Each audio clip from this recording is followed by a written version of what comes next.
यज्ञ के 8 दिन निकल गए, 9 दिन की यज्ञ थी। 8वें दिन हमारे पास में मात्र 20,000 रुपया, मात्र 20,000 रुपए हाथ में।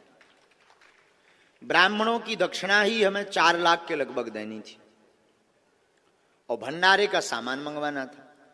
अब जो सेठ आदि थे उन्होंने कहा कि महाराज जी नगद लगेगा। अब बड़ी चिंता पड़ गई, खूब व्यवस्था बन गई, यज्ञ का खूब झंका मंका हो गया। लेकिन अब विचार करने लगे कि अंतिम दिन नाक ना कट जाए। अर्जी लगाएं तो किससे लगाएं? उधार मांगने की सामर्थ्यता नहीं थी, क्योंकि कभी आज तक हमने उधार मांगा नहीं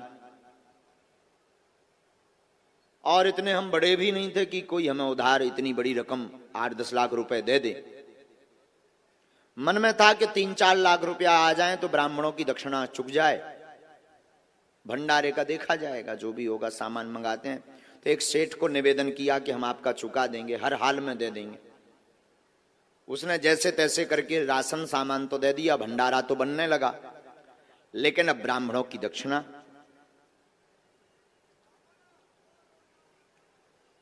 पूरा दिन चिंता में हमारा बीता। शाम हुई, यहां पर खेत में वहां कोने में रामलीला लगी थी, चित्रकूट की रामलीला थी।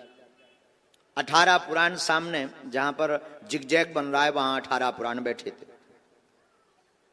और जहां पर यज्ञशाला बनी बड़ी वाली, छोटी छोटी वेदियां बनी 251, यहां पर राम कथा का मंच लगा था। हम राम कथा कर रहे थे स्वयं। गांव का खूब सहयोग मिला, जन जन की जितनी सामर्थ्यता थी गांव वालों ने सहयोग किया। बड़ा आयोजन, हमारे गांव के सब समाज के लोग, अहिरवार समाज के लोग से लेकर के हमारे भाई भैया हैं, आदिवासी जी हैं, सब जनन ने अटूट मेहनत की दिन ना रात। बड़ी उन्हें प्रसन्नता रहती थी, मन भी बड़ा अच्छा लगता था उन सबका, हमारा भी मन बड़ा गदगद था। लेकिन अब ये आप बीती बताएं किसको? बड़े बड़े जो लोग थे तो वो तो नाम के रहते हैं, मांग ले अगर उधारी, सोने मोह मंगोरा सो फुला के भग जाने। तो मन में था कि अब करें तो करें क्या। पूरा शाम कल दक्षिणा देनी है, 20,000 रुपया हाथ में है, दक्षिणा 4 लाख देनी है और दूसरे दिन सुबह ब्राह्मणों को जाना है और दक्षिणा नहीं देंगे नाक कटेगी, थू थू होगी, ब्राह्मण गाली देकर जाएंगे। अब रोने के अलावा हमें कुछ नहीं आवे। विचित्र बात यह कि पर्चा और पेन कागज उठाएं सो अर्जी ना लगे। कम से कम अर्जी लग जाए तो जी बता दें भाई साहब के होने का है, पैसा की व्यवस्था होने के नहीं होने, तब पहले ही हाथ पांव पकड़ लिये बामनन के हमारी नाक बचाओ। सो अर्जी ना लगे, सबकी अर्जी धड़ाधड़ लगे, हमारी स्वीकार ही ना हो। अब और बड़ी टेंशन हो गई कि कम से कम ऐसे संकट के समय पे तो बोलो। तुम दूषण के बारे में लिखवा रहे, हमारे बारे में तो लिखवाओ कि काल का होने, नाक कटने हैं कि बचने। सो भाई साहब मौन एकदम, कीप क्वाइट।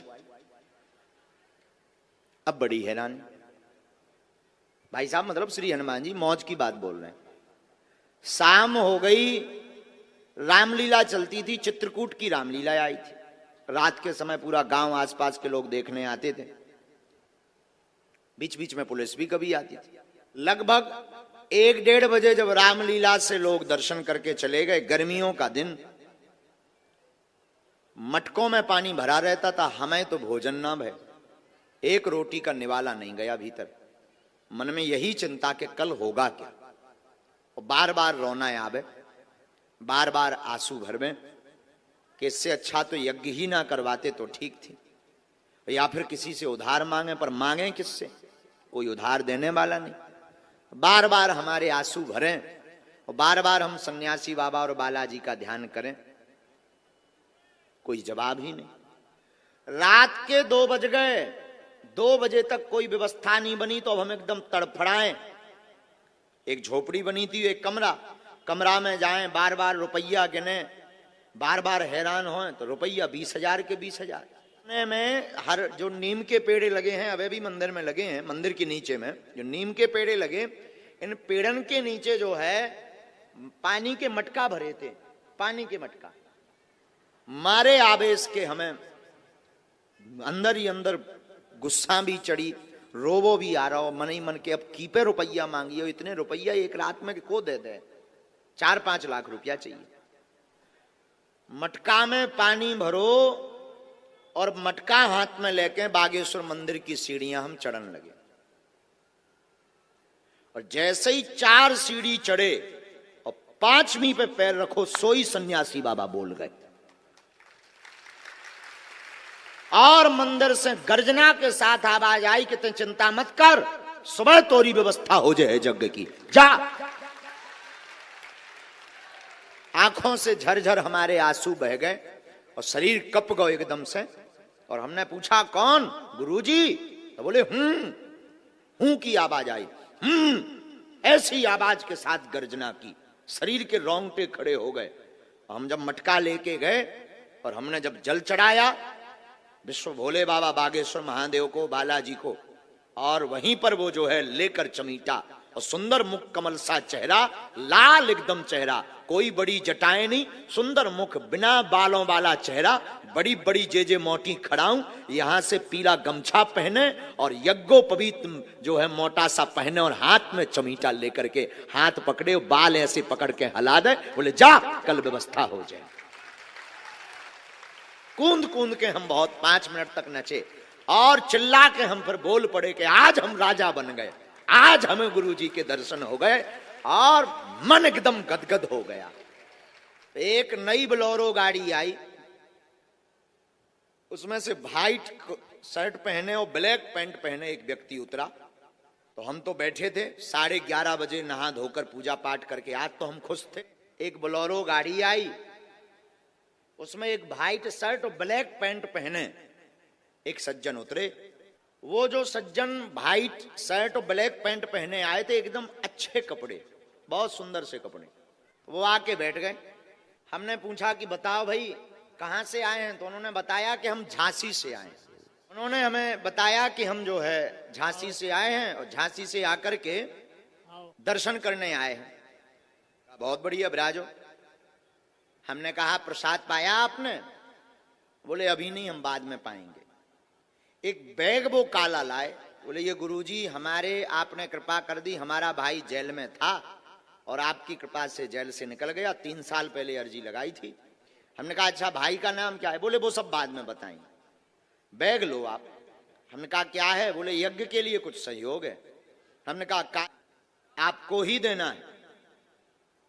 और उन्होंने वो बैग हमें दिया, और हम उस बैग को लेकर के जो कमरा बना था उसमें आए।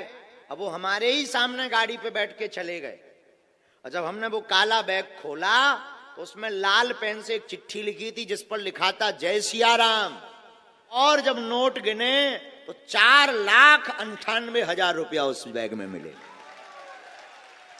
परेशान हो गए हम, भगे भगे गए कि हुए पकड़िए, जब लोग बोलेरो फुर रोड गई। मोटरसाइकिल से हम गांव के बाहर तक देखते गए। फिर अब कनेक्शन तो जुड़े ही थे सन्यासी बाबा, तो फिर भीतर से गुरुजी बोले हैरान ना हो, तुम्हारा काम होगा। साक्षात श्री हनुमान जी महाराज को यज्ञ की व्यवस्था के लिए नाटक करना पड़ा, और एक व्यक्ति बनकर के आना पड़ा, और रुपया लाना पड़ा। ये सत्य घटना बागेश्वर धाम की। मतलब हनुमान जी सामने हैं, हम उनके सामने ये आपको घटना बता रहे हैं। आज तक हमने ये चर्चा नहीं बताई है, किसी को नहीं बताई है, लेकिन प्रत्यक्ष ये घटना गांव वाले लोगों भर को हमने ये कथा बताई थी, बाकी किसी को ये जीवनी हमने नहीं बताई। हम आज माइक से कह रहे हैं कि कलयुग में आज भी साक्षात हनुमान जी है।